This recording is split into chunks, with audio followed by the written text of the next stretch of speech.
Okay, so tayo po ay mag-aaral na ng salita ng Diyos and salamat po sa araw-araw na pananalangin niyo po sa amin. Sa akin at sa aming pamilya, sa buong Team Las Piñas, sa GLBC family, sa Light Ministry of Caloocan. Ayan, maraming salamat po sa mga nagpe-pray po sa amin. Ramdam po namin na kayo po ay ginagamit ng Diyos. Kung papaanong kami po ay iniingatan ng Diyos at binibigyan ng Panginoon ng kalakasan ng katawan. At siyempre, yung karunungan din sa akin po sa araw-araw na pagtuturo ng salita ng Diyos at sa amin pong team. Araw-araw din ho yan, umaga, gabi, talagang tuloy-tuloy po yung amin pong kumbaga paglilingkod sa Panginoon. At sana'y talagang lahat po tayo, kami, na nandito sa ganitong setup ng ministry, gusto po namin kayo ang maging kapartner namin.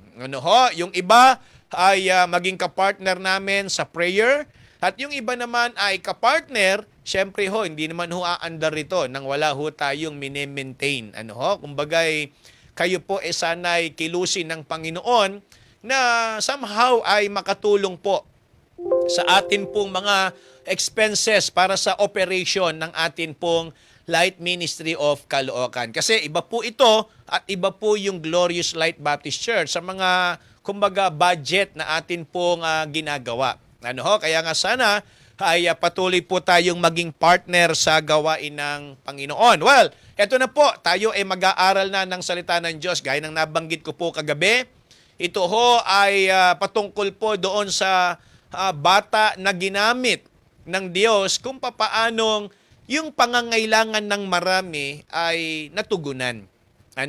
Yung tinukoy po ng Bible na lad.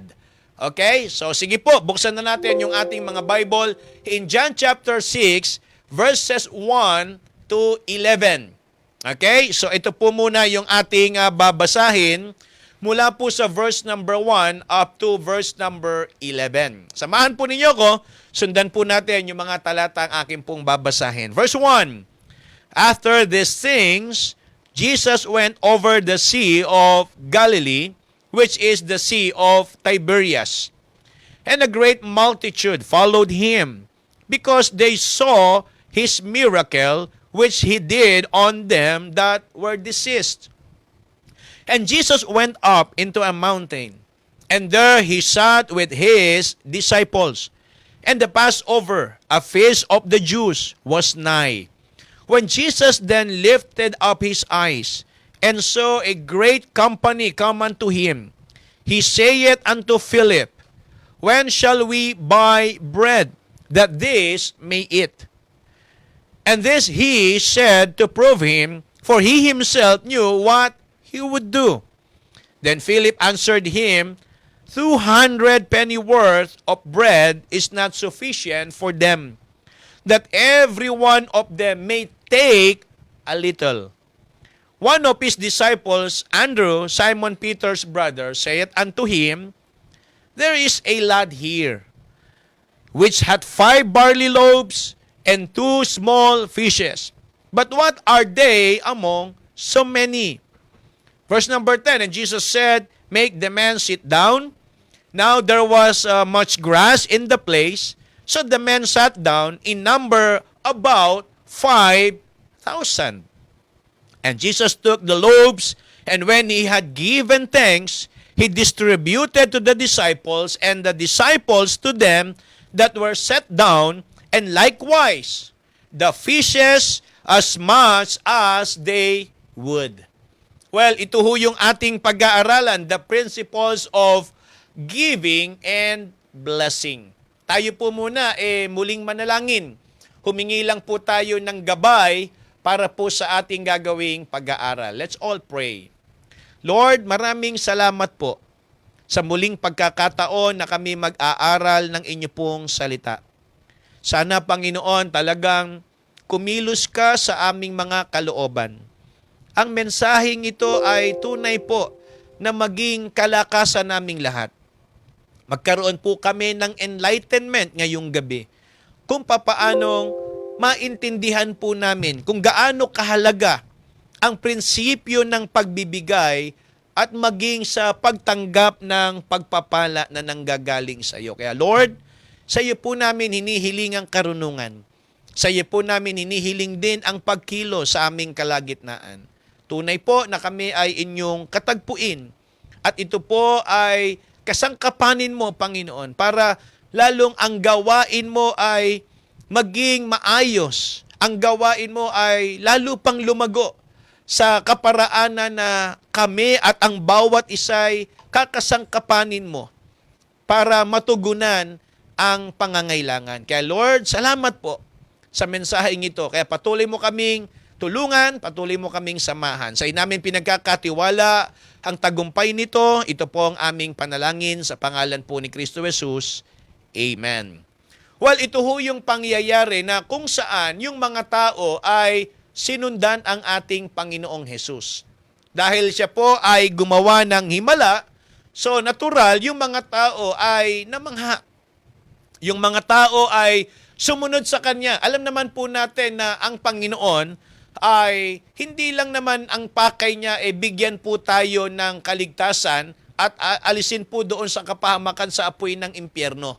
Kundi alam din naman po natin na ang Panginoon ay nagpapagaling ng mga may sakit, tumutulong, 'di ba, sa mga nahihirapan at gumagawa ng mga himala para ipakita hindi lang yung pag-ibig niya kundi yung kanyang plano at purpose, yung kanyang malinis na intensyon sa atin pong mga buhay. Kaya nga mga kapatid, ito hong ating pinag-aaralan patungkol po sa giving and blessing. Naniniwala po ako ito'y tinuturo ng Diyos sa atin, hindi para tayo ay kuhaan ng kung anuman yung meron sa atin. O kaya, bawasan yung mga bagay na alam naman natin, na alam din ng Diyos na mahalaga po sa atin.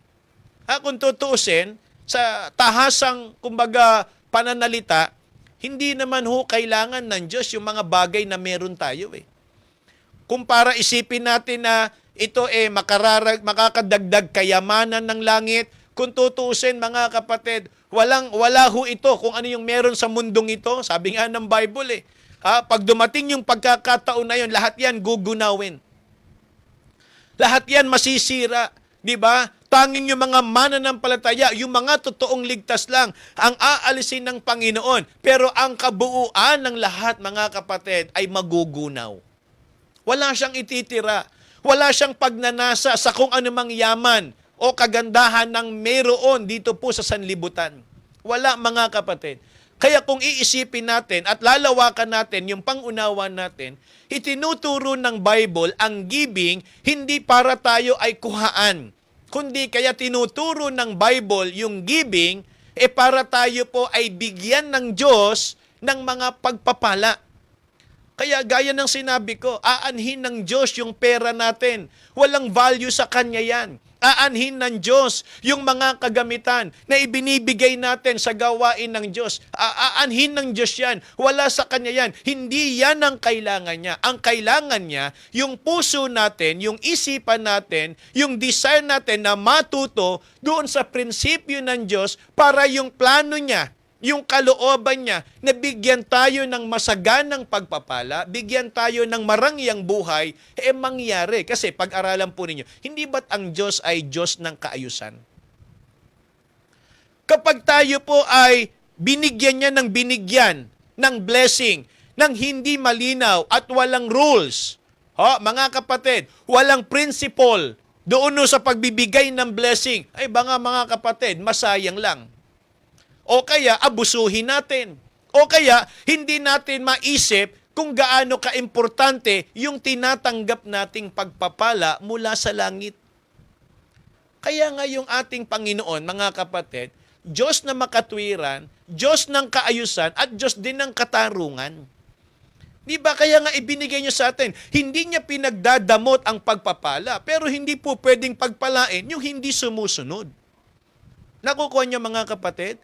Kaya ulitin ko po, kung naalala nyo itong istoryang ito sa John chapter 6, yung bata na mayroong dalang tinapay at isda, napaka-ordinaryong pagkain.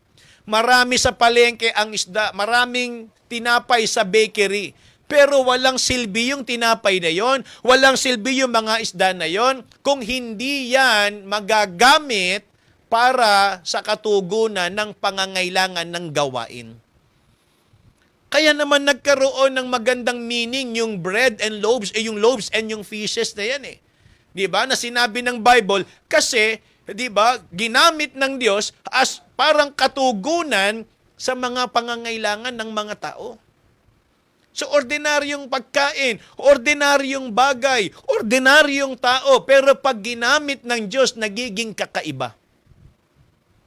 Kaya yan ho yung ating pag-aaralan, mga kapatid. Tandaan po ninyo, ang unang inaasam ng Diyos, hindi yung pera natin, hindi yung bagay na ibibigay natin. Ang unang inaasam ng Diyos, yung puso natin. Yung mano bang magkaroon tayo, kahit wala pa tayong hawak na pera ngayon, yung maramdaman ng Diyos na nananalangin tayo, sana Lord, i-bless mo po kami. Sana Lord, walang-wala kami ngayon. Tulungan mo po kami, gumawa ka ng paraan. Di ba? Bigyan mo po kami ng kakayanan. Gumamit ka po, O Diyos, ng kaparaanan na makatanggap kami ng biyaya para maging bahagi kami ng pagbibigay. Hindi man yun dumating, mga kapatid, hindi man yun mangyari, at least sa puso natin, nabasa ng Diyos, may pagnanasa tayo. Nakukuha nyo, ibig sabihin, mga kapatid, ngayon, kung totoo, yung pagnanasa na yon, sisiguraduhin ko po sa inyo, gagawa ang Diyos. Hindi ho po pwedeng maganda ang laman ng puso natin. Hindi ho po pwedeng maganda yung desire natin at walang gagawin ng Panginoon. Para sa Kanya yon. Nakukuha niya, mga kapatid? Kaya nga, yan ho yung magandang matutunan natin, yung prinsipyo ng pagbibigay. Tignan po ninyo. Sabi ng verse number 3, okay? And Jesus went up into a mountain, and there he sat with his disciples. After ng kanya pong miracle na ginawa para pagalingin yung mga may sakit, ito ngayon yung mga tao. Diba? Verse number 5. And when Jesus then lifted up his eyes and saw a great company, diba, come unto him, he saith unto Philip, when shall we buy bread, that this may eat? So, tingnan nyo ewan ko po kung maiintindihan natin itong lahat. Hindi naman nang hingi ng tinapay yung mga tao Basta sila'y pumunta doon at gusto nilang makasama ang Panginoon. Pero alam ng Diyos na itong mga taong ito ay may pangangailangan. Tama po ba? Alam ng Diyos na ito ay naglakbay kung malayo yung kanilang pinanggalingan. Alam ng Panginoon na gutom sila o pagod. Di ba? May pangangailangan. So in short, ang gusto ko pong i-drive dito, mga kapatid, kahit hindi tayo magsalita, alam ng Diyos kung ano need natin. Naniniwala ako na ang Panginoon, hindi po siya nagbubulag-bulagan sa sitwasyong meron tayo ngayon, mga kapatid. Maniwala po kayo. Hindi ho siya, alam yun, nagparabang, tawag doon, nagtetengang kawali, di ba? Nagtatakip ng tainga para sa ating mga pangangailangan, sa ating mga hinaing, sa ating mga, di ba, hinihinging pangangailangan. Hindi po ganun ng Diyos. Hindi pa nga tayo dumadalangin Hindi pa tayo lumalapit. Alam na ng Diyos, pine-prepare na ng Panginoon. Ano ba ang kailangan nitong mga taong ito? Alam ng Diyos yan. Sabi nga ng Bible, diba, in the book of Jeremiah, before I formed thee in the belly, Jeremiah chapter 1. When we first went to the site, nasya kami dun sa... Okay, so...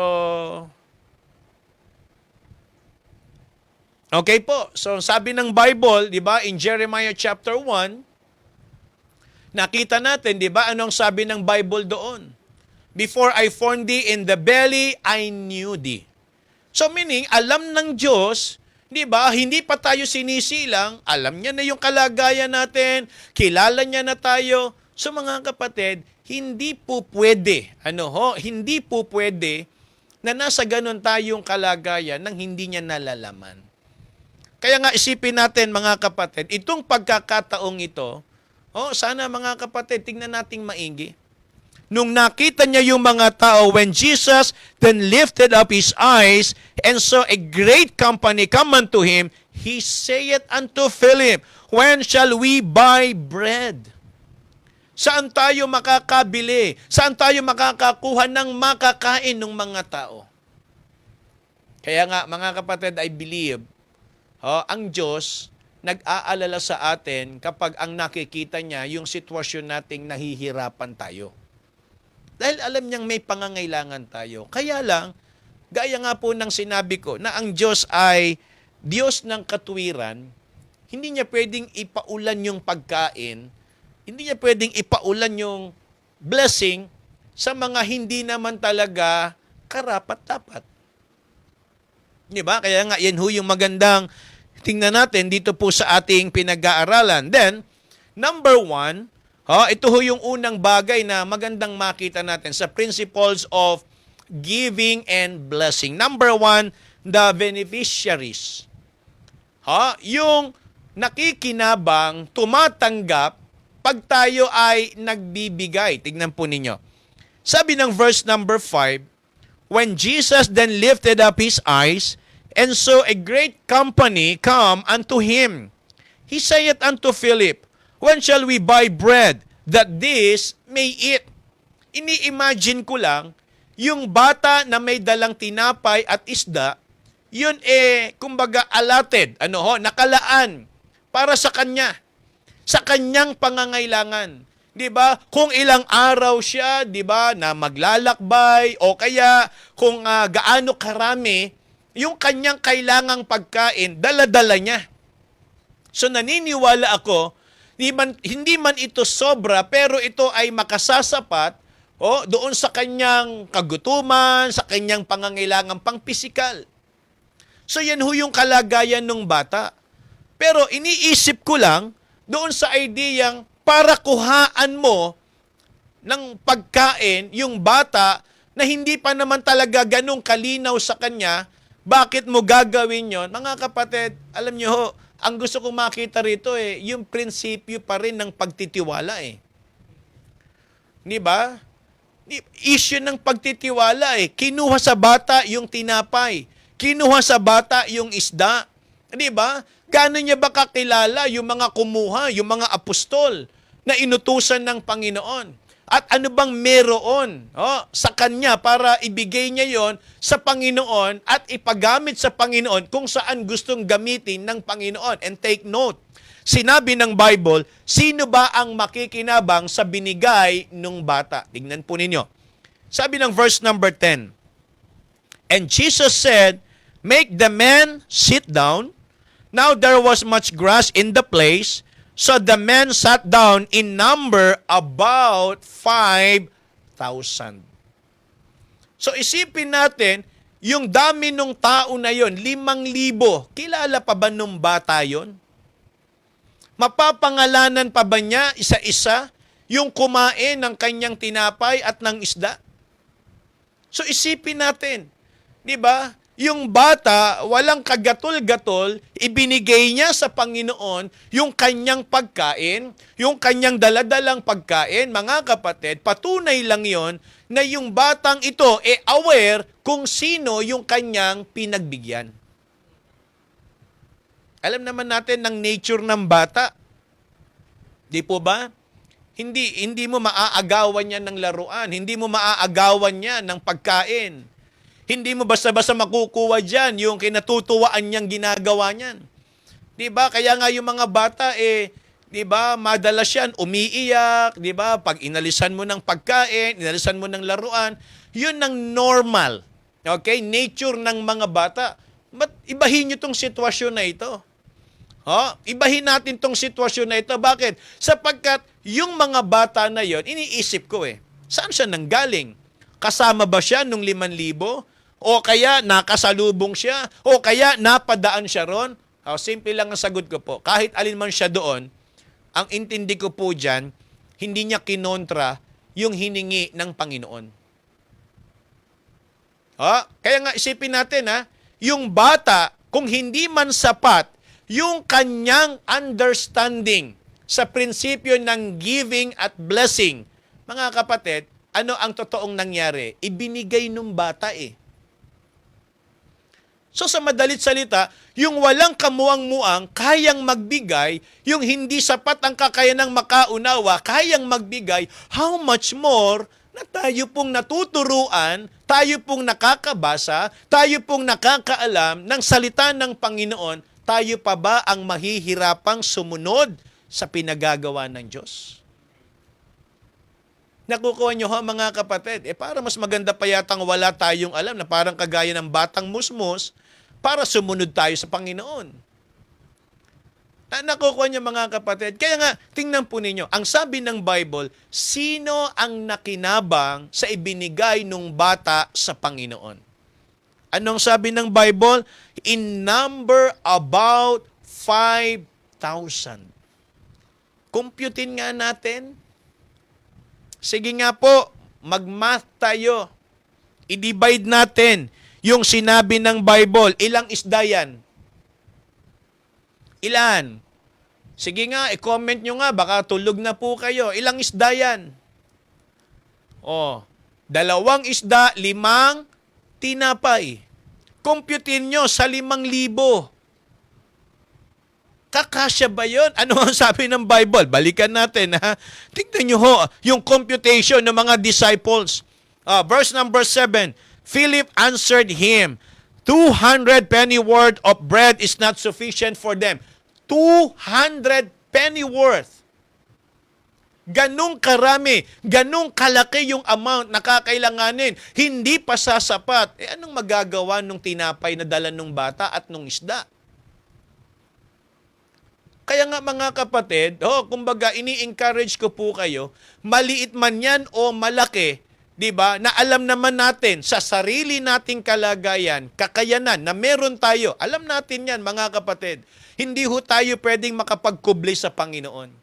Bilang natin, kitang-kita natin sa sarili natin kung ano yung ating kakayanan. Kaya nga kung ano yung inyong ibinibigay, yung inyong ginagawa para sa Panginoon, para sa gawain, hindi nyo alam, mga kapatid, kung paano kayo nagagamit ng Diyos sa nakikinabang sa ministry. Hindi po ba kayo natutuwa itong Light Ministry of Caloocan? Ang daming kaluluwa, ang daming pamilya na naggagather dito. At kung kayo po ay isa sa mga ginagamit ng Panginoon para sa pangangailangan ng ministering ito, hindi nyo namamalayan, parang kagaya na rin kayo nung lad. Amen po ba, mga kapatid? Hindi ba? Isipin natin. Ano bang malay nung bata? Kinain yung tinapay niya. Sino kumain? Pwede bang alamin ko? Sulat ko nga mga pangalan ng 5,000 na yon para magpasalamat naman sa akin. Wala siyang problema ron. Naintindihan niyo mga kapatid? Kaya nga wag ho nating limitahan yung pwedeng gawin ng Diyos sa atin na kasangkapanin tayo para sa Panginoon, para sa gawain ng Diyos. Hindi natin alam kung anong ginagawa ng ministering ito sa buhay ng mga nakakasama natin dito. Alam ba nung bata na yung kakain ng tinapay niya at ng isda niya, 5,000? Kilala niya ba yon? Hindi. Pero tignan niyo yung nakikinabang sa gawain ng Diyos. Tignan niyo nakikinabang kapag tayo natututong magbigay, kapag tayo natututo na maging kasangkapan ng Diyos sa pangangailangan ng gawain. Kasi it's very obvious. Ano ang problema nila nung nandyan yung mga tao? Hindi ba't makakain? Yan ang sabi ng Panginoon sa kanila. Saan tayo makakabili ng tinapay? Ang dami ng mga tao. Anong sagot ni Philip? 200 pennyworth of bread is not sufficient. Walang bakery dito. Walang bread talk dito. Yung bread talk na kainan po yun ng tinapay. Ibig sabihin, walang panaderya rito. So walang mabibilan dito. Kahit may mabibilan, wala tayong budget, wala tayong pera. So, dinescribe pa nga ng Bible Anong meron dun sa lugar? Damo lang. Walang any structure, walang pavilion, walang resort, walang anything. Anong sabi ng Bible? Damo. Diba? Paupuin nyo sila sa damo para, diba? Nakita natin yung gagawin ng Panginoon. Sino yung beneficiary? Diba? Ang daming nakikinabang. Kung minsan ang tinitingnan lang natin, baka hindi ko sinasabi ito mga kapatid, dahil ako po yung pastor, Kundi ito ho yung prinsipyo kasi ng Bible eh. The more na tinutulungan nyo ang ministry, the more na natutulungan nyo po kami, kasama po ang mga workers natin, hindi nyo naiisip na maraming naaabot na kaluluwa, ang daming natututo, ang daming napagpapala, ang daming nai-encourage, ang daming naaayos ang buhay, ang daming napapalakas sa bagay na inyo pong itinulong at ibinigay para sa gawain ng Diyos. Sa totoo lang, di naman ho kami makakagawa ng ganito kung wala ho kaming pambayad. Hindi ho namin magagawa ang mga ganitong paraan kung wala ho maipupundar na gamit. Hindi ho namin magagawa ng maayos yung mga bagay na pwede po ninyong mapakinabangan kung wala hong ginagamit sa likod ng gawaing ito. Ako po'y naniniwala, bukod sa Panginoon, merong lad sa ministering ito. Amen? Alam nyo yan, kung lad kayo. Kaya dapat ang lad, umunlad. Dumami. Huwag kayong magladlad. Ang kailangan umunlad, huwag magladlad. Ano ibig sabihin mga kapatid? Ang sabi ng Bible, there is a lad here.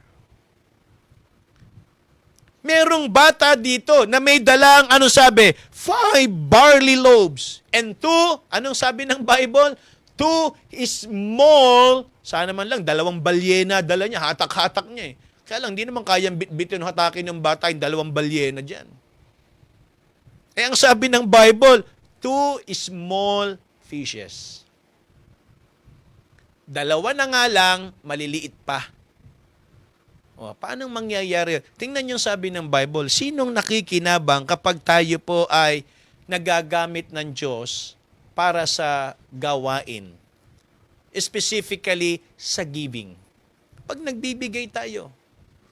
Alam niyo mga kapatid, hindi ho kami to eh. Sa totoo lang, bukod sa Diyos, kapag kami nakakatayo, pag ako nakakatayo sa harapan ninyo, napapakinggan ninyo po, sabi ko nga napakalaking bagay ngayon. Sa totoo lang. Pero mahirap po ito, no? Yung araw-araw, nag-aaral tayo, araw-araw, nagtuturo ako, umaga, gabi, mahirap po yun. Pero mas ramdam ko, yung kamay ng Diyos sa amin pong buhay. Mas ramdam ko yung kamay ng Diyos sa ministry. Alam niyo kung bakit? Kasi may mga kagaya ng bata na nagpapagamit sa Diyos. Kaya maliit ho yan o malaki. Yung iba nga, kapag nagsasabi sila na itutulong sa gawain ng Diyos, nagbigay na, humihingi pa ng sorry. Bakit? Nahihiya sila, pasensya na, pastor, maliit, ito lang yung kaya. Mga kapatid, hindi ko para masabing pasensya o tanggapin ko yung pasensya o hindi ko tinatanggap, kundi alam ho ng Panginoon eh. Kung talagang yan po ang malaki na para sa inyo, pagpapalain po kayo ng Panginoon, maniwala po kayo. Kaya kumbaga kung minsan sinasabi ko, ay hindi ho kayo kailangan humingi ng pasensya. Blessing po ito. Kaya lang isipin natin, di ba? Kapag tayo nagbibigay, hindi ba't may nakikinabang? At yung nakikinabang, kung tutuusin, di ba, sabi nga ng Bible doon sa 5 tinapay at 2 isda, 1,000 ang nakinabang. Kaya nga sabi ni Apostle Paul, muzzle not the ox that treadeth corn. Huwag nating busalan yung ginagamit para sa paggiik. Alam niyo, may sabihin ng paggiik? Diba, huwag nating busalan yung nagagamit para sa paglilingkod dahil habang yan nabubusog, yan magtatrabaho. Yan ang sabi ng Bible, prinsipyo yan mula dyan sa Korinto. Ano sabi niya? Muzzle not the ox that treadeth corn. Yung gumigiling, gumigiik ng mais, huwag nating busalan kasi habang kumakain yan, nagtatrabaho yan. Ayun naman po talaga ang tama. Kung gusto nating kumain, magtrabaho tayo. Amen? Kung gusto nating tumanggap ng blessing, magpagamit tayo. Tama po ba mga kapatid? So yun ho yung sabi ng Bible Sino ba yung beneficiary nung atin pong ibinibigay?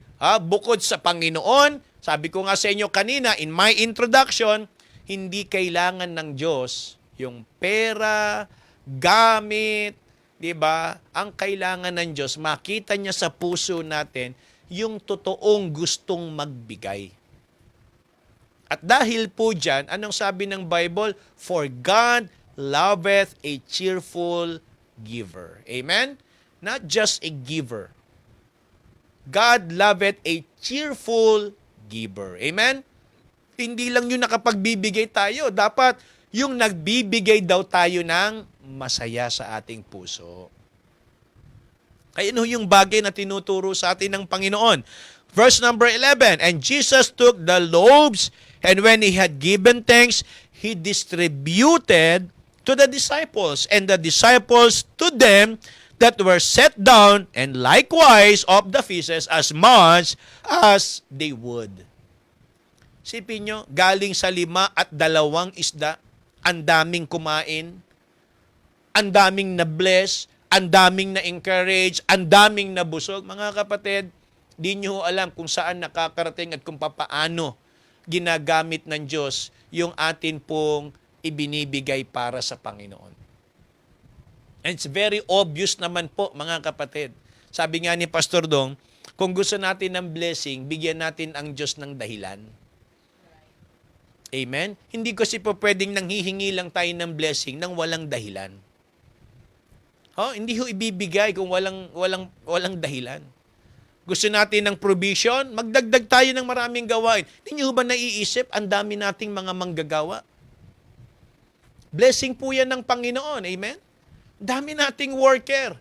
Meron tayo mga field worker, di ba? Nasa mga satellite ministry natin. We have worker here. Dito ho sa ating online ministry.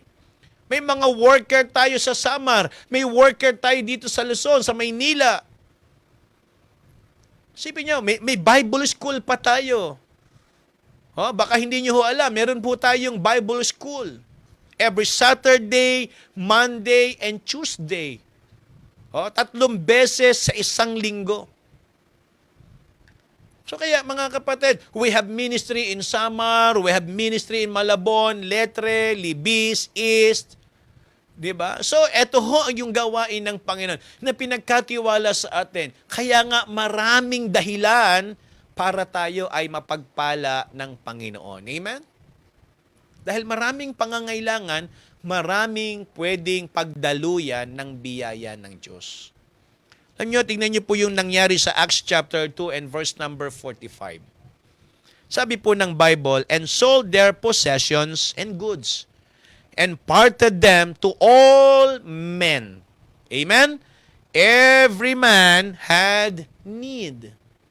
So isipin nyo, yung kanilang ibinigay sa ministry, kung papaanong yan na, kumbaga, binebless ng Diyos. Kaya nga sana, mga kapatid, isipin natin, kung papaanong ang Diyos gumagawa sa atin pong mga buhay. Galatians chapter 6 verse number 10, As we have therefore opportunity, let us do good unto all men, especially unto them who are of the household of faith. Magandang tumulong sa mga kapatiran. Magandang tumulong sa mga kamag-anak at mahal sa buhay. Magandang tumulong sa mga kaibigan. Pero mga kapatid, wag ho nating pagdamutan yung mga nasa bahay-sambahan. Yan ho yung sinabi ng Bible As we have therefore opportunity, let us do good unto all men, especially yan ang sabi ng Bible, unto them who are of the household of faith. Kaya nga hindi ko pa sasabihin to dahil ako yung pastor. Kahit hindi po ako ang pastor, mga kapatid, kahit hindi sila yung worker na nasa atin, I believe itong katotohanan ito tama pa ring isigaw na dapat tulungan natin yung mga nagdilingkod sa gawain ng Diyos. Kasi yan ang sabi ng Bible As we have therefore opportunity. Alam niyo sabihin ng sabi ng Apostle Paul, pag kayo'y nakakita ng tsansa o pagkakataon na makatulong sa lahat ng mga tao, lalo na sa mga naglilingkod, gawin ninyo. Sapagkat yan po ay mayroong kaakibat na pangako. Alam niyo kung anong pangako? Sabi ng Bible, yung isang basong araw na tubig na ibigay mo sa manggagawa ng Diyos, sa lingkod ng Panginoon, meron ng blessing. Di how much more kung yung tubig na yan may kulay. Kung yan is soft drinks, diba? Yung soda beverages, o kaya, diba? Yung mga juices. Joke lang naman po yun. Ano yung sabihin? Kung yun yung napakaliit na value, na pwedeng ibigay sa mga naglilingkod, binebless ng Panginoon. Di lalo na yung mga matitinding nagsasakripisyo para po sa pangangailangan ng ministry at ng mga naglilingkod sa gawain.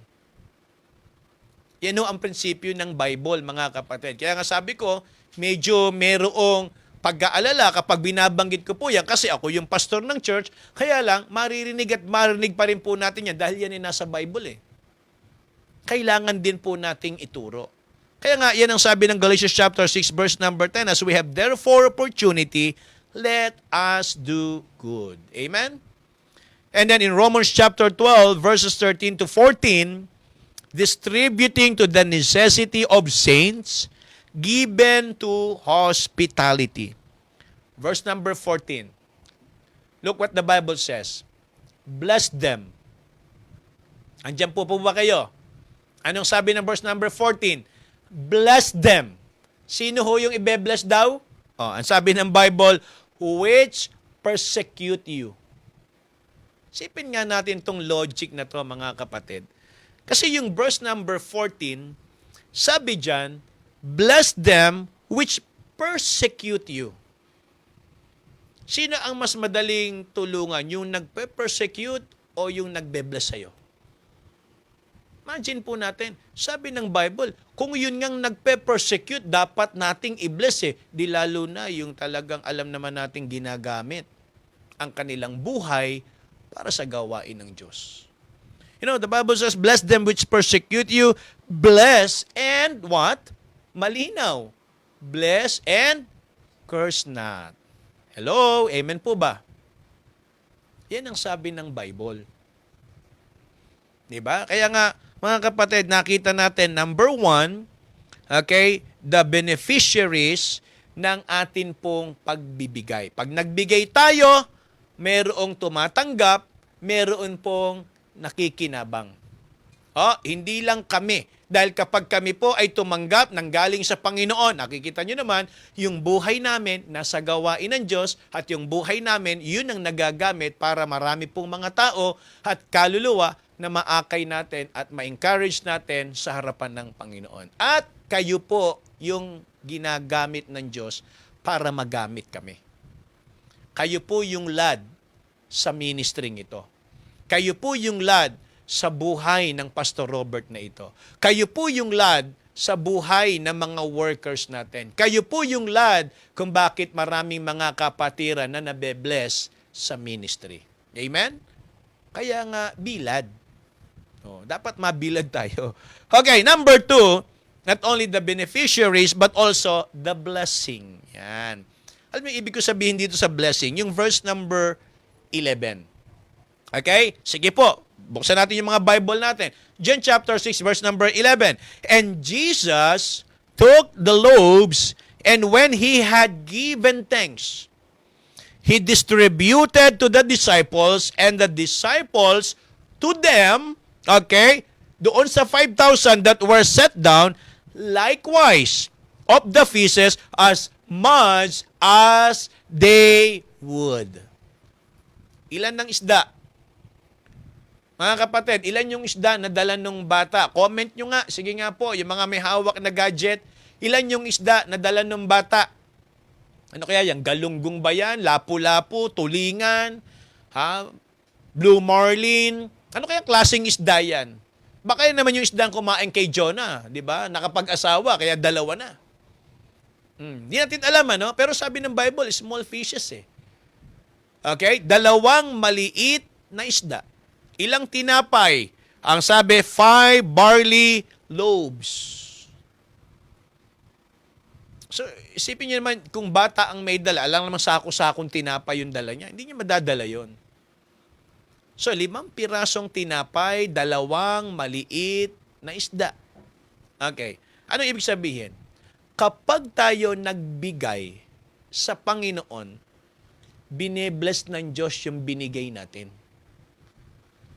At dahil yan tama na ibinigay sa Panginoon, yan po ay pag-binless ng Diyos, nagkakaroon ng eternal value. Yung ordinaryong tinapay, walang power. Hello, naintindihan niyo ibig sabihin? Yung tinapay, ordinary bread, literal bread. Yung isdang mumurahin, normal. Sabi ko nga ordinaryong bagay lang din sa mundong ito. Isda lang din yan. Pero nung hinawakan ng Panginoon, and Jesus took the loaves, and He gave thanks. Mga kapatid, anong sabi ng Bible?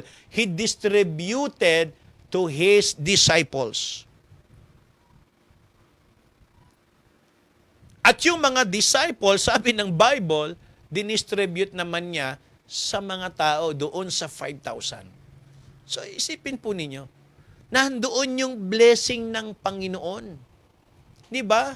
Yung bagay, gamit, anumang halaga yan, kapag yan binigay natin sa Panginoon, di ba, binebless ng Diyos. Di ba? Ginagamit ngayon ng Panginoon. Nagkakaroon ngayon ng value. Sabi ko nga, magkano lang yung 5 tinapay? Magkano lang yung 2 isda? Pero dahil ibinigay sa kamay ng Panginoon, ibinigay sa pangangailangan ng gawain, nandoon yung tinatawag nating blessing. Kaya kapag may giving, may blessing. Amen? Binebless ng Diyos Ang kapatid, hindi ho po pwedeng yung ibinigay, binless, yung nagbigay, hindi binless. Kapag gano'n na nangyari, may problema po. Merong mali. Naintindihan po ninyo? Pwede bang nagbigay tayo, yung binigay natin, binless, yung bata, hindi? Hindi ho po pwede, mga kapatid. Kasi, ang sabi ng Bible, God loveth a cheerful giver.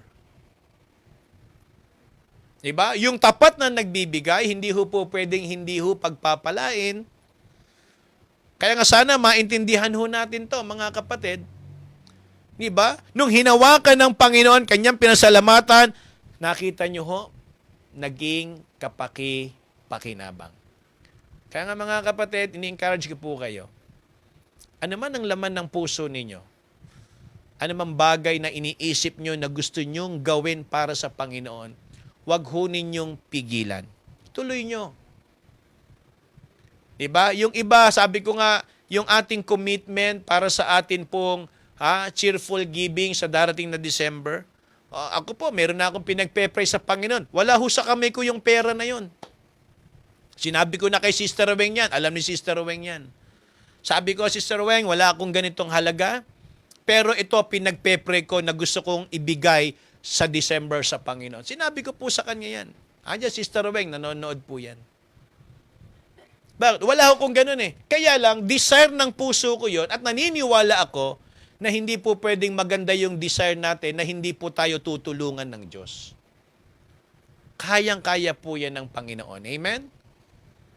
So kung ibabase ko yon sa tinatanggap ko, malayo po yon, malabo. Pero sabi ko sa Panginoon, Lord, by faith, dahil kumbaga, grateful ako sa ginawa mo sa akin, sa buhay ko, kung paano kami natutugunan. Gusto kong ibalik sa iyo yung pasasalamat.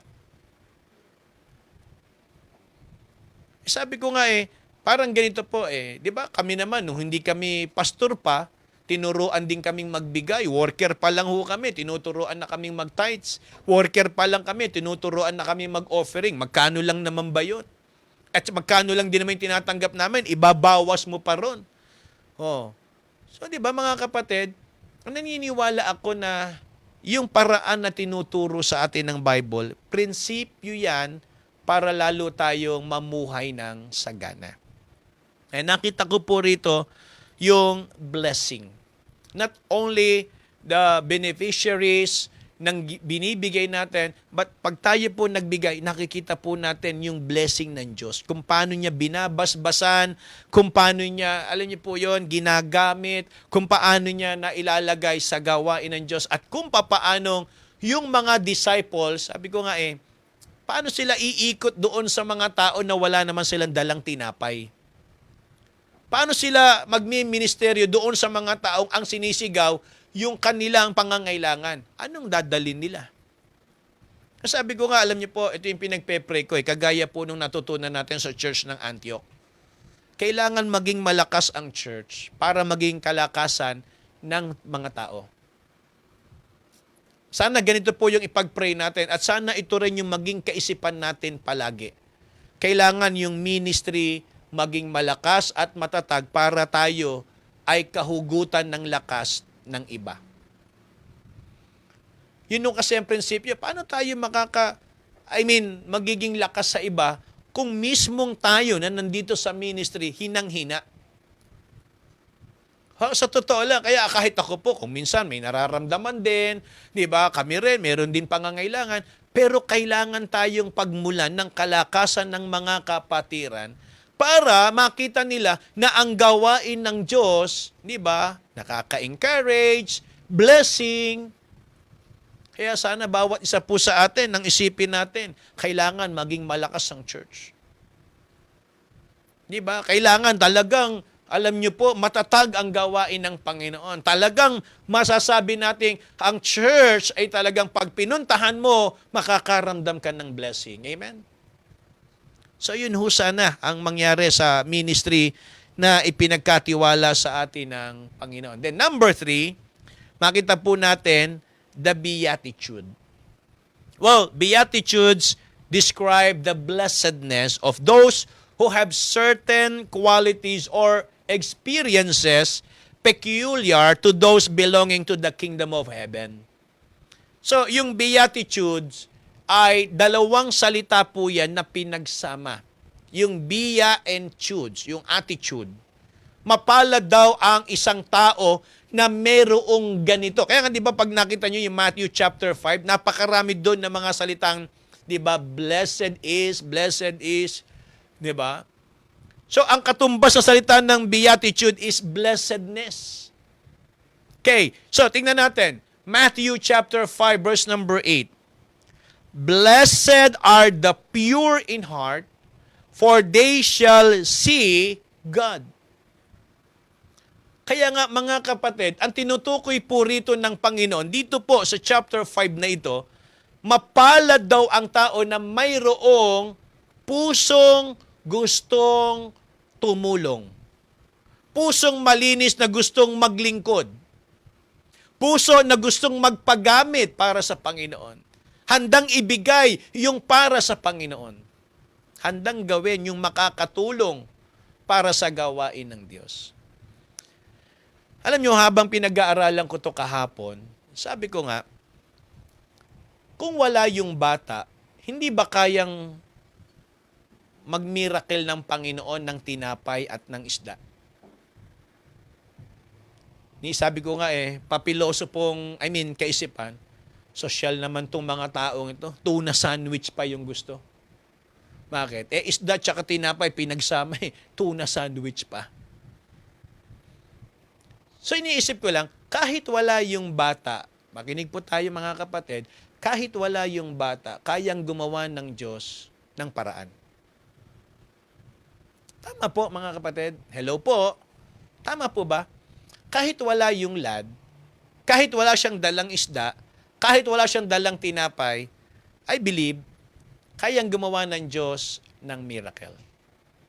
Alam niyo kung bakit? Nabuo nga ang mundo nang wala namang pinagkunan ng Diyos Saan siya kumuha ng lupa? Saan siya kumuha ng tubig? Saan siya kumuha ng mga puno? Saan siya kumuha ng mga hayop? Saan siya gumawa ng tao? Saan siya kumuha? Yung ang wala nakapag-provide ang Panginoon, nakagawa siya ng mundo, nakagawa siya ng, alam niyo yun, yung pa kayang meron nang nag-e-exist, tsaka pa walang magagawa ang Panginoon, mga kapatid, kahit wala yung lad, naniniwala ako, may paraan pa rin ng Diyos. Pero ang masarap, yung pakiramdam, yung tinatawag nating beatitude, ba't ang sarap-sarap sa pakiramdam na alam mo sa sarili mo na marami namang pwedeng maging way ang Diyos. Marami siyang pwedeng magamit, pero alam mo, ikaw ang isa sa nagagamit para sa Panginoon. Hindi ba't yun pagiging blessedness? Among all women, why Mary? Hello? Daming babae naman sa mundo. Bakit si Maria? Kaya nga, di ba, anong tawag ng ibang relihiyon? Blessed Mary. Pinagpala sa babaing lahat. Daming babae. Hello? Tama po ba? Ang daming babae, ang daming ibang tao, ang daming pwedeng magamit. So bakit yung bata pa? Bakit yung, alam mo yun, walang kamuwang-muwang? Di ba natin naiisip yon? Ang dami naman pwedeng nakakahigit sa atin na mas mayaman, mas may trabaho, mas malaki ang kita, pero bakit tayo ang ginagamit ng Diyos? Kahit ako po, iniisip ko lang, daming magaling, maraming matalino, maraming mahusay magpaliwanag. Why me, Lord? Hello? Kayo po, marami namang mayaman pero bakit kayo ang gustong gamitin ng Panginoon?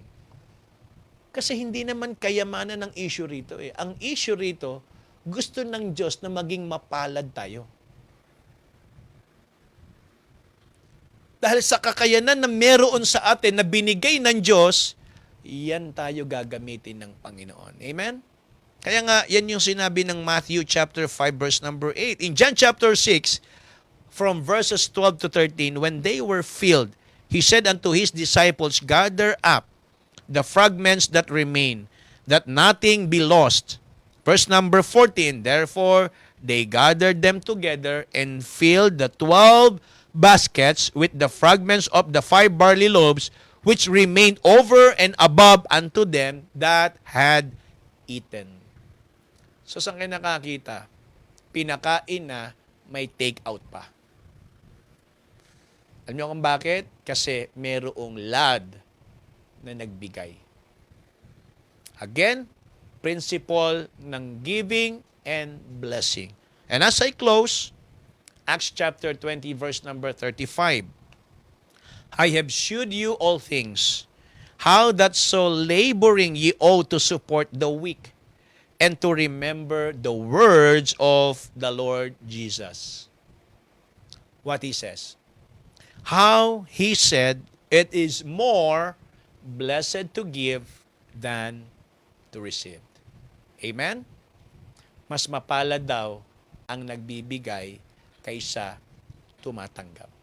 Kaya sana, napagpala po tayo ng mensahe ng Diyos ngayon pong gabing ito. Manalangin po tayo. Lord, maraming salamat po sa pagkakataong ito. Salamat sa karunungan, salamat sa biyaya at pagpapala ng inyong salita. Patuloy ka pong mangusap sa aming mga kalooban. Basbasan mo po ito at tunay na maging blessing sa amin pong lahat. Salamat po sa lahat ng mga kapatirang nakapakinig. Salamat po sa mga kapatirang ginagamit mo sa buhay ng inyo pong lingkod. Salamat sa mga kapatira na nasa likod ng ministering ito. Salamat po sa mga pamilya na nagpe-pray para sa amin. Salamat po sa mga kapatirang nakakaalala ng aming mga pangangailangan. Lord, may you continue to bless them. Bless their lives and even their family. Ikaw rin po magbuhos ng pangangailangan nila, Panginoon. Kaya sa iyo ko po lahat ibinabalik ang aming pong pasasalamat. Salamat, O Diyos, sa pangalan ni Jesus. Amen.